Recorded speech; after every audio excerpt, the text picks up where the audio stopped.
Today our presentation is to podcast or not to podcast, using podcast in the classroom. Before we explore podcasting, we should first explore the venue in which we import podcasting. This would be Web 2.0. Web 2.0 is a part of the World Wide Web that allows us to collaborate and share information with each other. What is podcasting?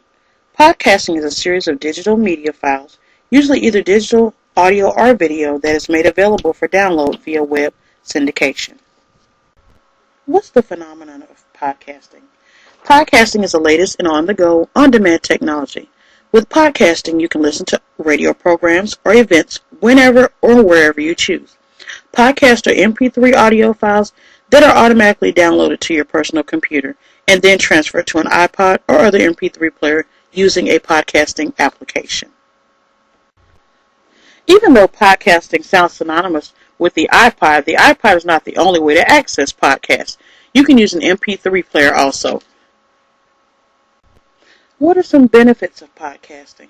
1. Podcasting is cheap. Number 2, podcasting invites a global audience. 3, audio podcasting encourages no-frills communication. 4, podcasting can be digital storytelling. 5, podcasting provides a window into the classroom so others can see what you're doing.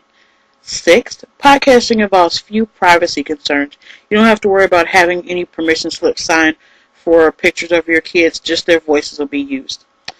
Number 8, podcasting can be interactive. Get the kids involved. Number 9, podcasting can be creative. You'll be surprised what your kids come up with. 10, podcasting can be fun. Here are some ways we can use podcasting in the classroom. One example is reading, writing, and art. This can be used as a cross-curricular activity to do with the children. The children can write poetry as well as use them to podcast their poetry.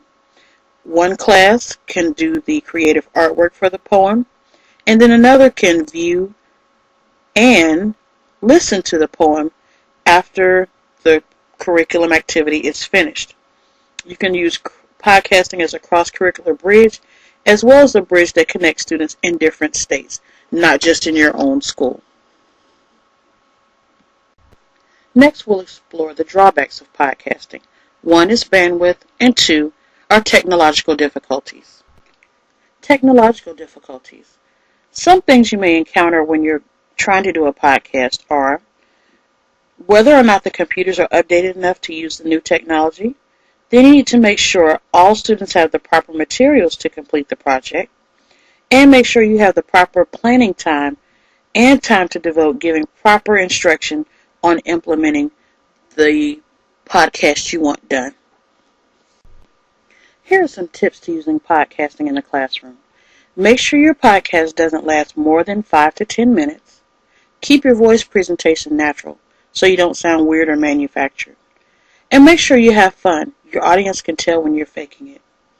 Encourage feedback so that you can tell what you're doing right and wrong with your podcasting.